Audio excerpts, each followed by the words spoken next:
afternoon, everybody. It's Brexit Brian. I'm outside the Home Office with the British Women First Pink Ladies.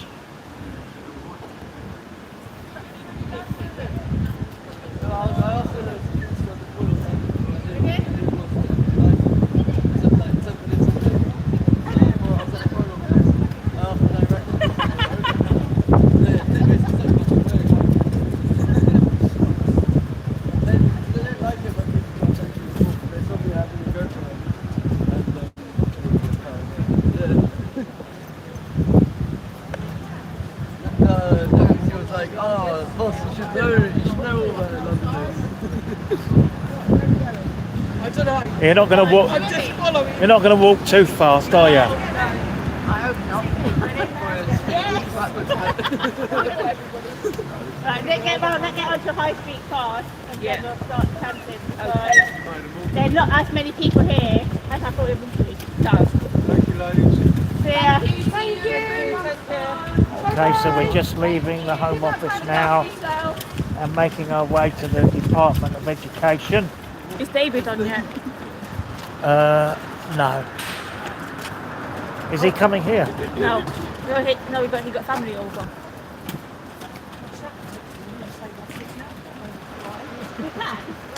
Okay, so welcome everybody. I've been filming the Pink Ladies first. British Women First Pink Ladies. They've had a small demonstration outside the Home Office this morning, and they're now making their way to the Department of Education, where they will make a couple of speeches. Protect all women. Save our kids. Protect all women. Save our kids. Protect all women. Save our kids. Protect all women. Save our kids! Protect all women! Save our kids! Protect all women! Save our kids! Protect all women! Save our kids! Protect their kids! Slow down at the front there. What? Sorry. Silence ends now!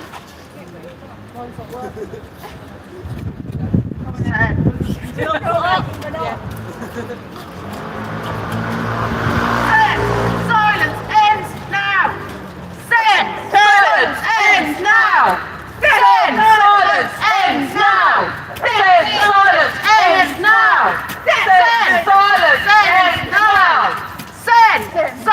Silence ends now! Silence ends now! Silence ends now! Silence ends now! Silence ends now!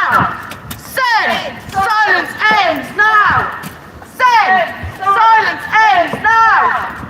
Silence ends now! Silence ends now! Silence ends now! Silence ends now!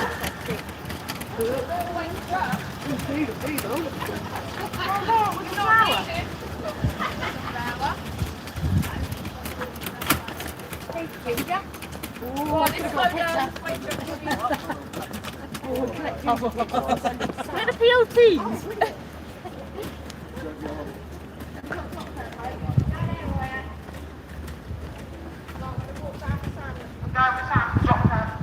Okay. Bridget Phillipson, shame on you! Bridget Phillipson, shame on you! Bridget Phillipson, shame on you! Bridget Phillipson, shame on you! Bridget Phillipson, shame on you! Bridget Phillipson, shame on you!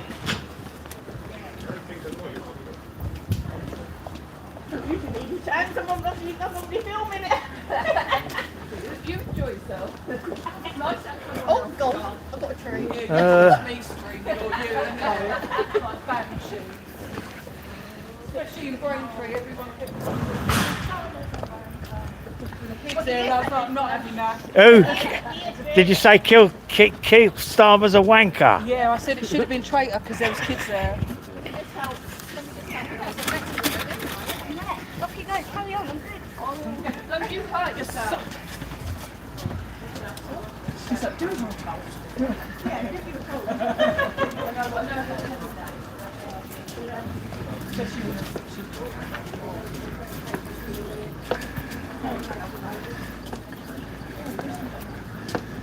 So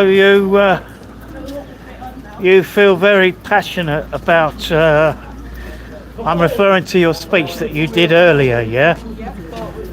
You feel very passionate about women having the choice not to wear the burqa. Yeah. Yeah, I do. Yeah. I mean.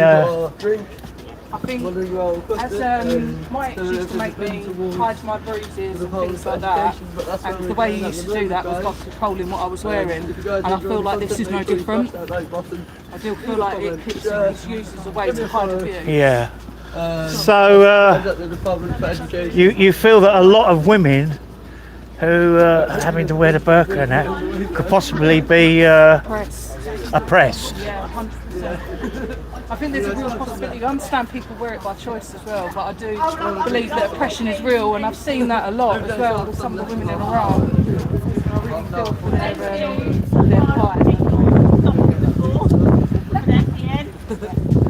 Well, that was a very interesting speech that you gave, yeah? I downloaded that so people will be able to listen to that. Everybody caught up? The agreement had to make the places real fair and painless. Okay, this is just a short one. I just wanted to let you know what was going on. We've got about 10 to 12. Hi, well, David, if you're on. We've got 12 people here, and they've had a small demonstration outside the Home Office.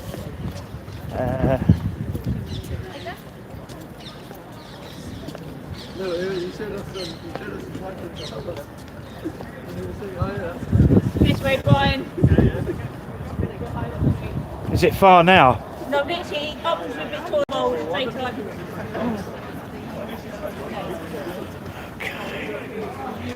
So we're in the back streets of Westminster. Yeah. I don't know this area at all well, to be quite honest. Have we lost two? They've probably gone the short way.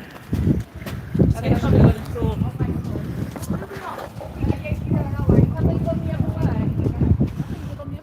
might go on the shorter way. They haven't come round the corner yet. They might go straight on.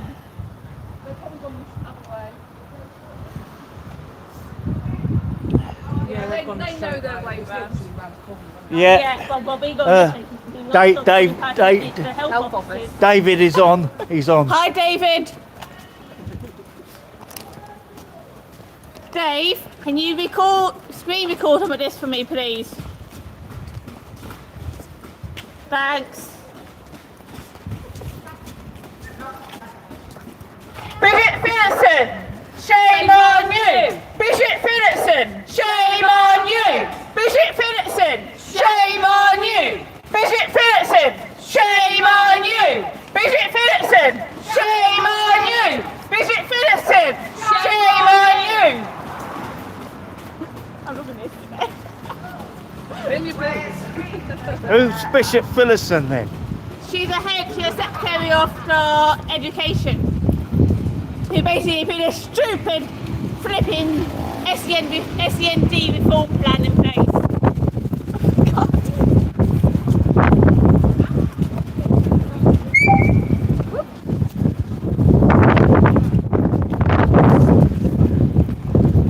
We're just all past them.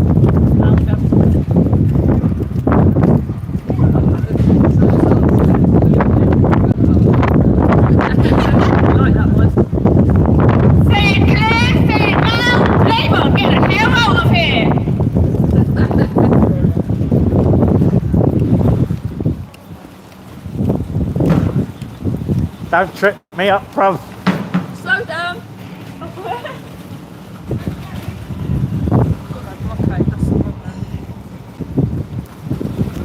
Over there. Do we? Or is it down that way? No, the offices are down that way. We got past them. Unless we made a quick people.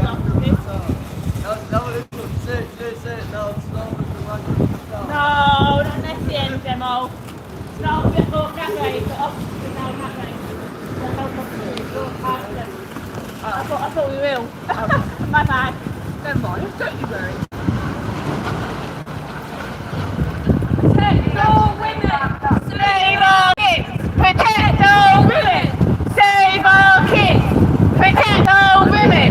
Save our kids. Protect all women. Save our kids. Protect all women. Save our kids. Protect all women. Save our kids. Give me that. Yeah. You do this one. Sorry, Brian. Sorry. Protect all women. Save our kids. Protect all women. Save our kids. Protect all women. Save our kids. Protect all women. Save our kids. Protect all women. Save our kids. Protect all women. Save our kids. Alright, everybody with us? Yeah. We went the wrong way because three people asked to help us. Yeah. We missed it. No, we both laughed. We thought it was down that way. Yeah, it doesn't matter. But there's a bit more awareness this way as well. Bishop Phillipson, shame on you! Bishop Phillipson, shame on you! Bishop Phillipson, shame on you! Bishop Phillipson, shame on you! Bishop Phillipson, shame on you! Richly treated, shame on you! Richly treated, shame on you! Richly treated, shame on you!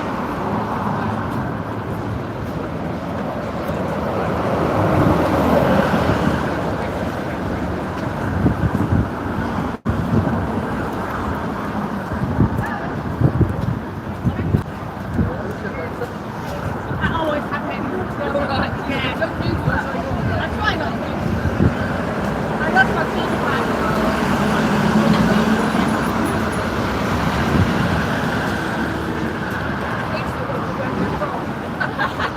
Well, I can tell them we're coming down this way. Whenever we just go straight up there.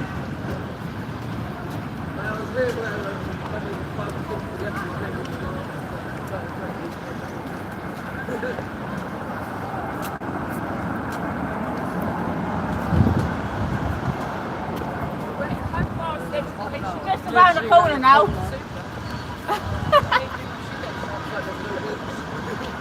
Okay, so we're on Victoria Street and just around the corner we're heading towards the Department of Education. Bishop Phillipson, shame on you! Bishop Phillipson, shame on you! Bishop Phillipson, shame on you! Bishop Phillipson, shame on you! Protect the SEN! Protect the SEN! Protect SEN. Protect SEN! Protect SEN. Protect SEN! Protect SEN.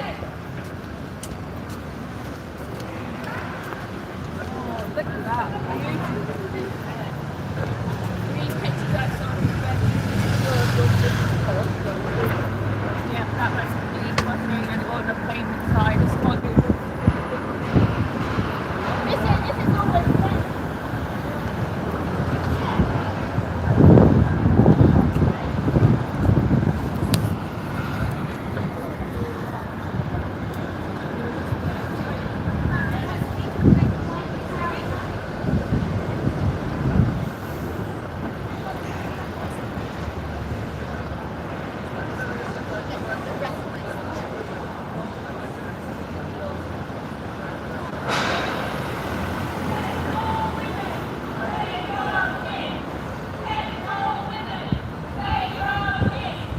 We're on Great Smith Street.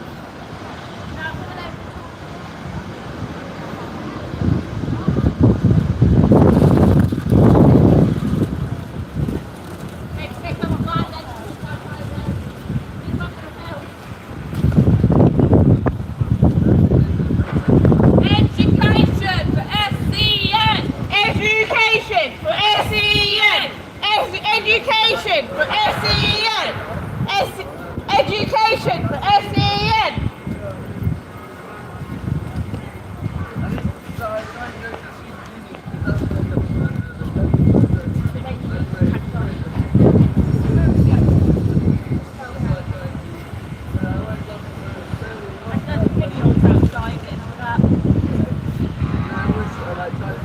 This is central London. We're heading towards the Department of Education. Bridget Phillipson, shame on you! Bridget Phillipson, shame on you!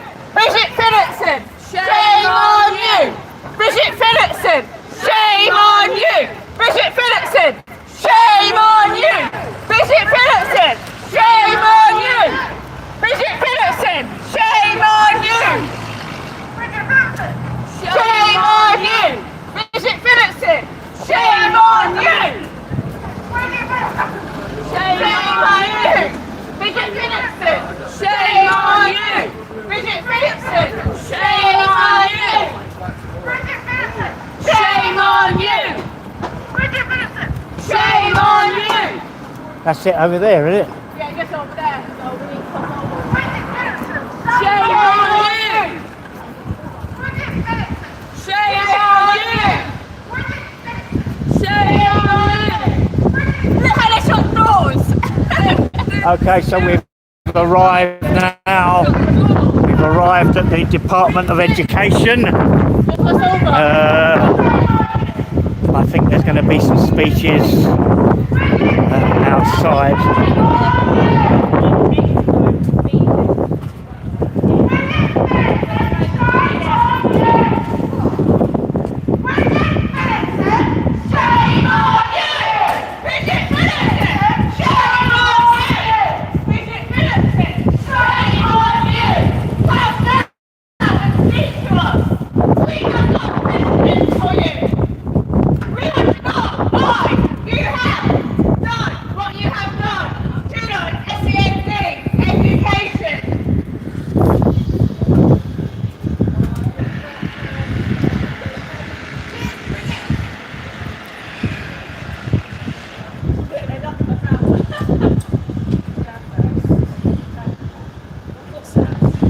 So we're outside the Department of Education with the British Women First Pink Ladies.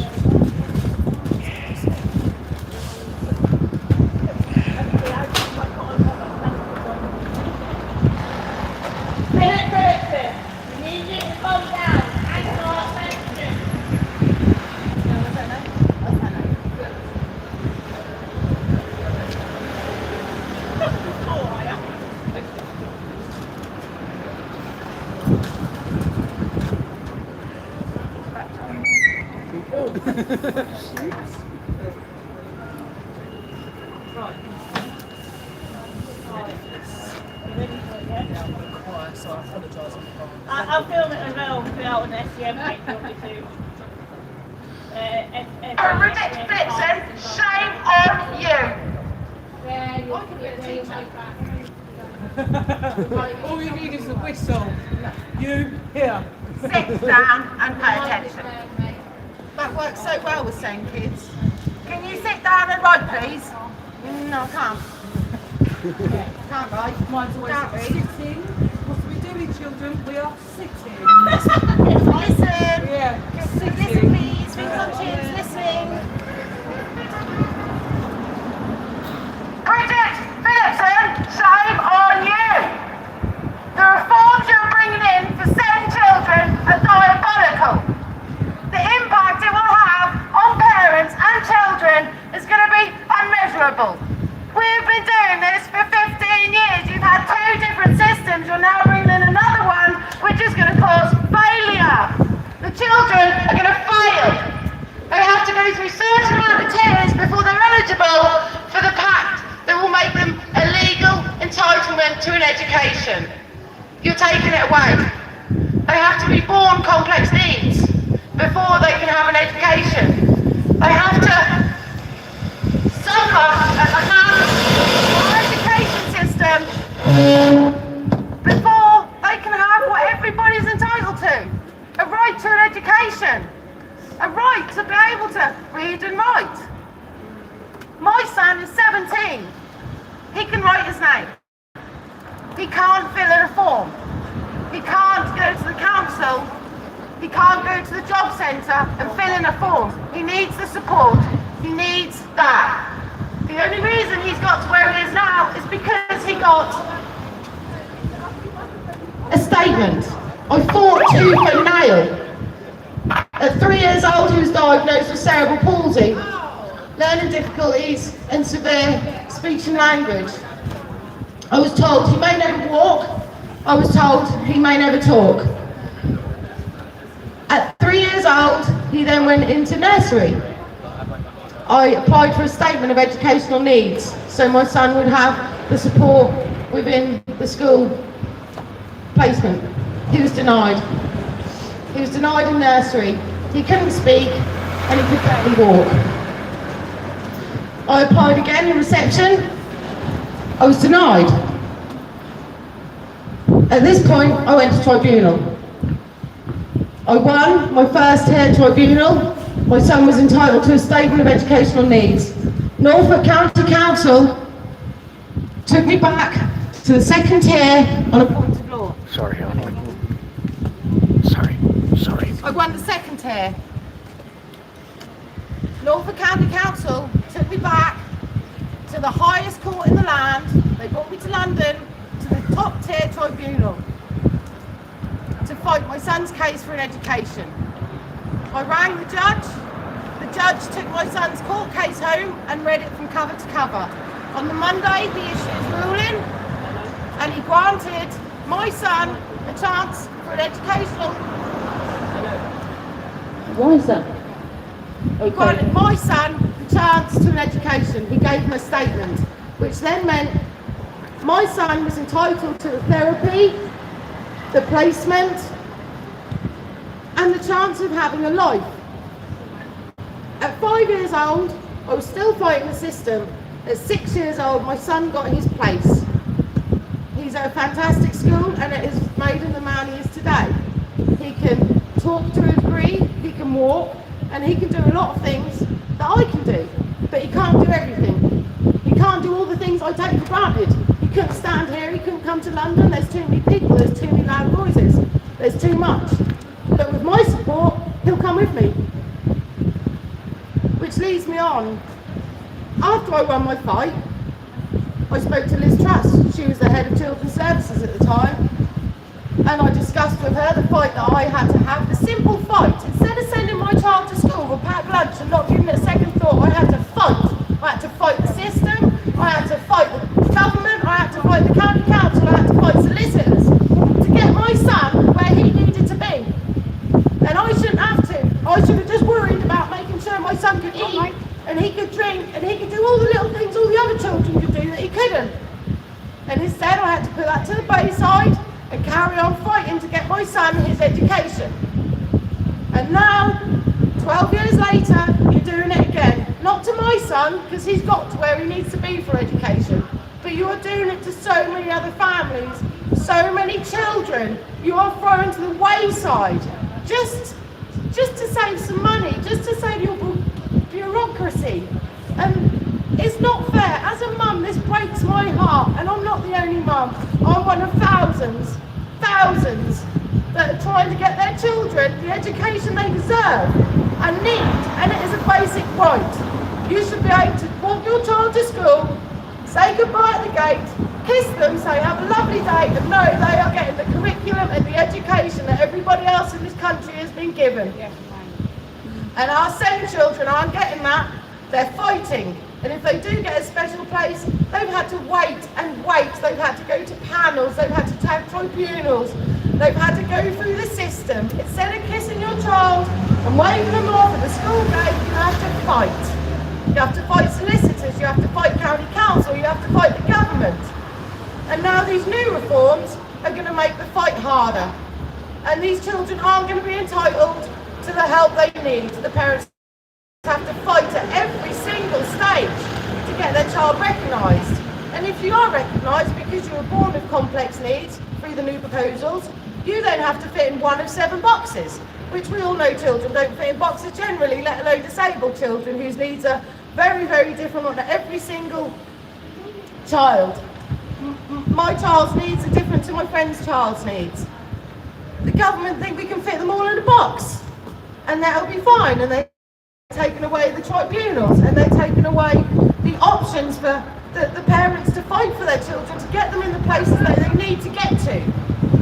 And these places aren't going to be available. They're going to put these children in mainstream school and they are going to fail because mainstream is not for SEND children. The system is not made for SEND children. They get left and they get pushed to the side. If not, they get put in inclusion and they get told they're naughty and they're not learning and they're not keeping up with the curriculum and they're failing the Ofsted reports. This is not going to fit into mainstream. This is not going to work for every child.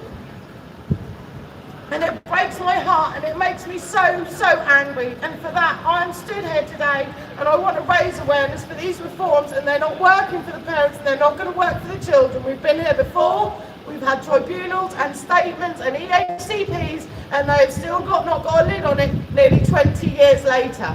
And in 2030, when these reforms hit, they are going to be devastating. The children that are now in year 2 that need special attention are going to be hit so hard when they start going into high school. And these are mainstream schools, so the children are being put into with inclusion, and the school gets to choose what child has the money spent on them. And we know what money's like in business. They won't choose a child that needs X, Y, Z. They'll just do it for the whole of the school, so every child's included, which it should be. But when the funding is there for SEND children, it should be spent on SEND children. And I feel it's not going to be, and I know what side of the law I want to be standing on, and it's the right side, and it's the side of the children. Thank you. Thank you. That's fantastic. Literally, that was fantastic. I think there's loads of other things I had written down, which I definitely didn't say. No, don't worry about it. It did. And I had to try and stop the tears, mate, because and the words like, Don't worry, it was fantastic. they are. You were very eloquent. The first time you've stood in public as well. Well done, Amy. Well done, Amy. Oh, it touches your heart, though, doesn't it? Like my baby. Yeah. He's everything to me, and I look at Ryan, I just think of all the other children that they've failed, and they used my son 12 years ago as a case in law. So if Riley's case didn't go through with cerebral palsy, learning difficulties, speech and language, then that was a baseline for the courts to use and stop any child with lesser degree of disability than my son. And they were trying to do that at the time, and I fought tooth and nail, and that's why they took me to the highest tribunal. My son's got cerebral palsy, he's got brain damage. I support you guys. You know, he can't just take a tablet and he'll be better the next day. This is a lifelong thing for him, and he struggles with daily life so hard for things that, like I said, we take for granted. And I support you guys. he's going to turn into an adult, and people aren't as keen on special educational needs or disabled adults because they're not as cute and cuddly. And it breaks my heart. It breaks my heart, and it's so. I know my dog Elvis daughter has got 2 types of epilepsy, right? She wasn't stable, she wasn't done anything because she wanted to be good as such. Yeah. But no one would employ her. But I couldn't actually make them see that they were employing the same person, not a disability. She went to the Brit school and no one would employ her until we were only because I knew them. Yes. Yeah. And that's who you know. You have to have a footing. You can't just send your children off in the wide world No. and expect them to. And the job centre, Be fine. they have nothing on the arts. No. Nothing. Yeah. They wanted her to work in Tesco. She'd been dancing, singing, and God knows what else since she was 2 years old. Should be on the You know? stage. Yeah, and she should be on stage. But she finally got to be in the tech side. She went to the Brit School, she did everything. And no one would because they had someone, like you were saying earlier, say normal person without the problem. They'd employ them, not her, because of her problem, and yet they had the same qualification. It's not fair. It's not fair. And I went once. She had a fit that morning. She used to have several in the morning, and we dragged her to Atos. We had to take her all the way to Balham, and we live in Merton. And she went into this room, and this doctor sat there, and she was out of it, but she couldn't make it. She completely out of it. And this doctor sat there, and I said to him, "You need to speak to me. I'm a carer." I said, "I need to speak to me." He said, and he was asking her questions, and he was like, "I just told you to ask me. You need to speak to me." I said, "You can see she's out of it. She's had several fits this morning." So anyway, he said, "Well, I know about epilepsy. He said, I've been educated. He said, I know all about epilepsy. So I snapped and went, how many are there? Are you guys here all I was day? going to say, there's so How many many are different there? forms. You know, you couldn't tell me. And I went, you know nothing about epilepsy, do you? Same with cerebral palsy. I think there's Yeah, about four 3 or or 4 or five 5 different types. different Yeah. stages Yeah, of yeah. it. And you say cerebral palsy. I got asked in the doctors the other day for Riley's review, and they said, is it mild, moderate, or severe? Right. I thought a lot. And I was like, how can you put that into a box? There's somebody called David that says, well done, Emmy. Oh, thank you. It was my first time. I'm a bit of a You nerd. did amazing, and that was quite often at SEN. Every child But has this- this SEN child has a fair education. Had a right to a fair education Yes. page tonight. I'll get out there tonight. Oh, thank Fantastic. you. As well. I mean, I was, like I said. That's Riley. Oh, here we go. I Run am me over. I don't. You gone again? Oh, no, I smoke rollies. You smoke straights, don't you? Yeah, can't be on. Took me off and stopped my brain.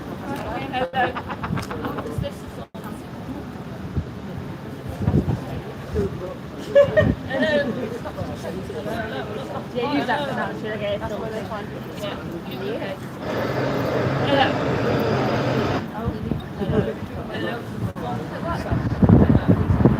I am standing here today because my son needed someone to protect him when every system around him failed to do so. I did not choose this fight. I was forced into it by delay, by inaction and by harm that should have never been allowed to happen. My son was not an own child with emerging needs. At 3 years old, he was given a pre-diagnosis of a social communication disorder with suspected global development delay. And from the very beginning, professionals knew he was vulnerable. They knew he struggled with communication, social understanding, regulation and safety. Those needs did not disappear with time, they become more pronounced. And yet, for 7 years, my son waited. 4 failed EHCPs, 7 years on pathways, 7 years of reports acknowledging concern, 7 years of suspected autism, and 7 years of watching him deteriorate while being told to wait. During these 7 years, my son entered school environments that were not equipped to understand him, and in some cases were not safe for him. His neurodivergent traits were misunderstood as behaviour. His distress was framed as defiance, and instead of support, he experienced punishment, isolation and harm. I want to be very clear about what that harm looked like. My son was assaulted on the playground by multiple older children. The injuries were so severe that the doctors feared he had a skull fracture. He suffered perforated eardrums despite already being under ENT care. That incident did not result in urgent safeguarding measures. It did not result in one-to-one supervision. It did not result in reassessment of his vulnerability. He was sent back into the same environment unchanged. Later, he disclosed that another child had coerced him into sexualised behaviour and used sexually explicit language towards him. The response was a general assembly, not a tailored safeguarding plan for a child with communication difficulties who could not reliably report incidents in that moment. Then came another incident. His trousers were pulled down on the playground by another pupil. Humiliation, distress, a complete loss of dignity and safety. Once again, my child was removed, not protected within the environment and taken out because it was no longer safe for him to be there. As he grew older, the harm did not stop, it escalated. At school, he began to shut down. He would disengage entirely after instructions. He was overwhelmed, rigid and emotionally dysregulated. At home, I watched the impact accumulate. I watched my son hit himself in the head in frustration because he could not cope. I watched him believe that other children hated him. I watched him lie awake for hours at night, unable to sleep.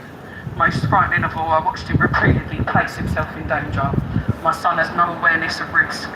He has eloped from cars, he has run towards roads, and he was nearly hit by moving vehicles multiple times trying to elope from school. And still we awaited, waiting for assessments, waiting for decisions, waiting while his safety depended entirely on adults physically preventing tragedy. Then came one of the most serious failures of all. My son disclosed that teachers had physically handled and abused him whilst he was distressed and unable to comply. This triggered a LADO investigation. That investigation was not transparent, the school was not forthcoming, and despite the fact that children in his class witnessed what happened, the investigation led to no outcome. Let me be clear about what that meant for my son. It meant that adults who harmed him were not held accountable. It meant that his voice, already difficult for him to use, was effectively dismissed. It meant that the system closed ranks to protect itself rather than the children who had been hurt. The message Juma received was devastating, that even when he told the truth, that even when there were witnesses, nothing would change. That kind of failure does not cause distress, it causes trauma. Throughout all of this, I raised concerns, I documented incidents, I requested meetings, I pushed for assessments and support. I am also a specialist SEN educator. I understand the neurodevelopmental profiles. I knew what I was seeing, but expertise did not accelerate the process. Advocacy did not prevent harm. Eventually, I reached a point no parent should ever reach. I realised that if I waited for the system to act, my son would continue to suffer. So I acted. I homeschooled and I pursued an EHCP myself through parental request, because parents know their children better than any SENCO, any form of any delayed pathway. We see what children mask all day. We see the meltdowns, the shutdowns, the self-blame. We live the consequences long after meetings have ended. That EHCP changed my son's life. Today, my son attends a special needs school and he is thriving. He is supported academically, he is understood socially, he is regulated emotionally. He has friends now, he feels safe and he feels accepted and he is happy. Not because his needs appeared, but because they are finally being met. This outcome did not happen by chance, it happened because I refused to accept that my child should be sacrificed to delay, bureaucracy and fear of accountability. I am standing here today not out of anger but out of responsibility, because my son's story is not unique, and unless we learn from it, it will be repeated. Delay is not neutral, waiting is not harmless, and when systems fail to protect children, parents will always stand up, because we have to. Yes. Well done, well said there. Well done. The CP? Yeah.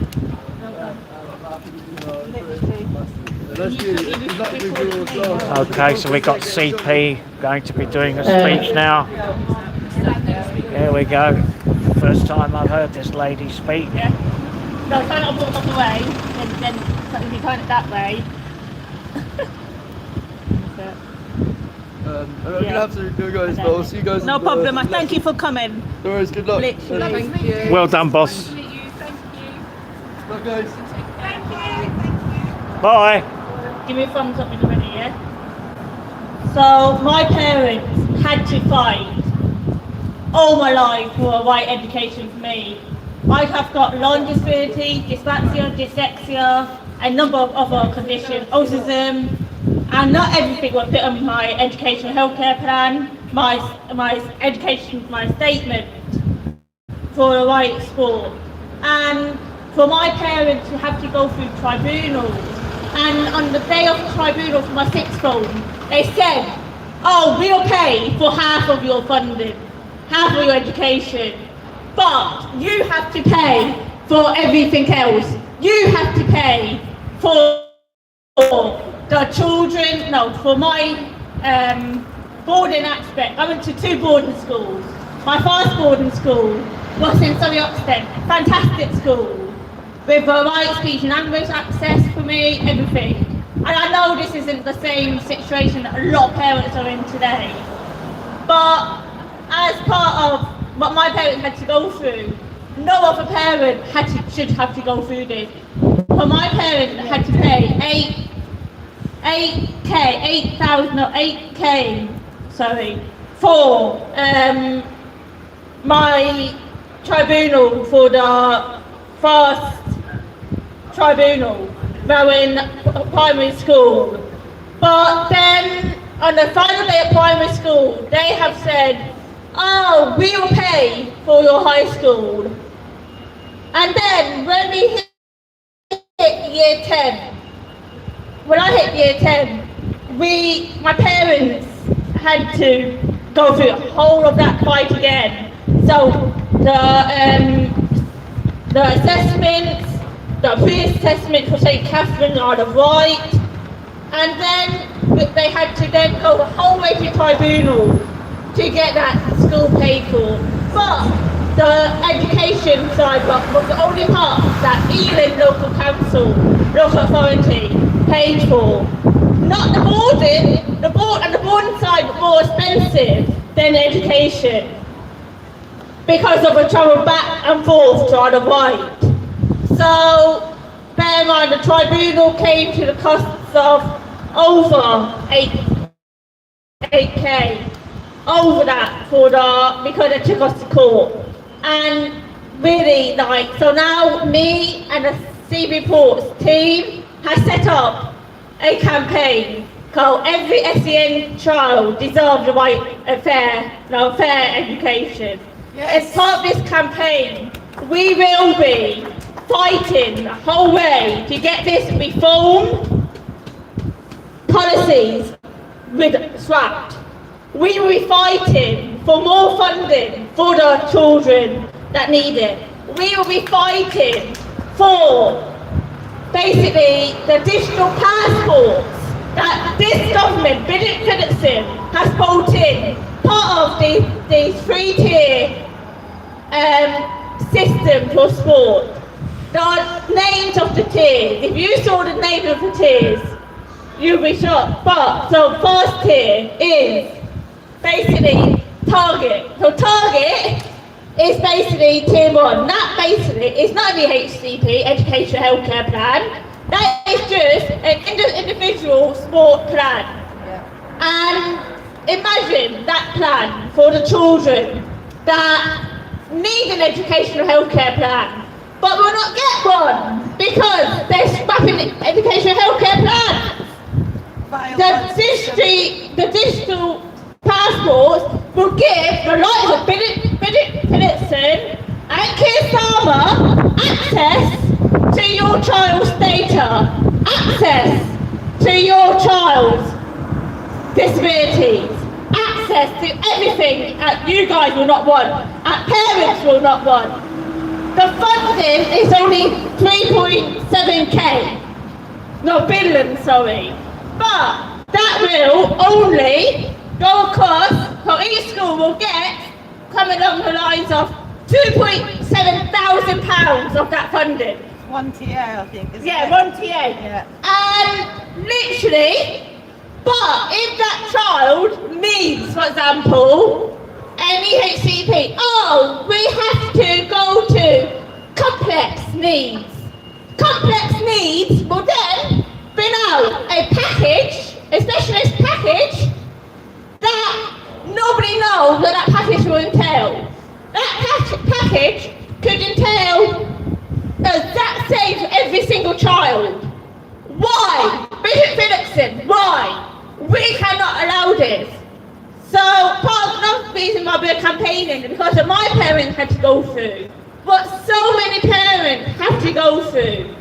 I follow a lot of families on TikTok. One parent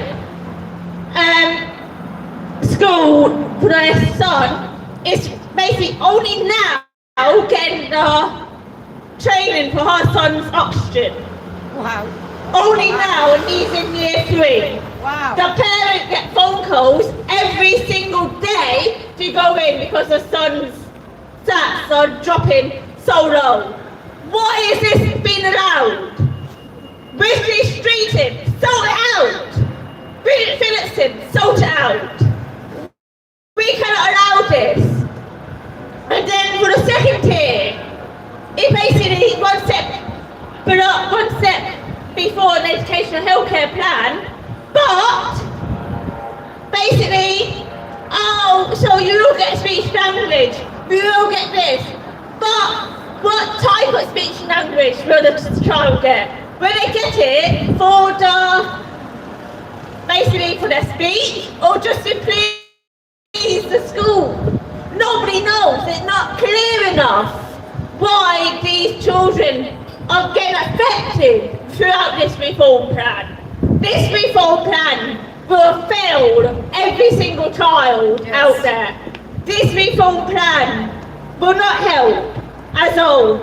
I was bullied in primary school, even with one-to-one, and they decided in my final year, the year I struggled the most, that basically they will take my one-to-one away from me in the afternoon, Monday to Thursday, and then the only time I get a full one-to-one is a Friday.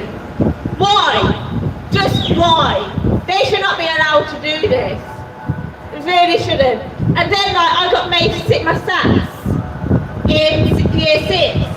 I struggled with my SATs, but I only sat beside and I was with a lot of help.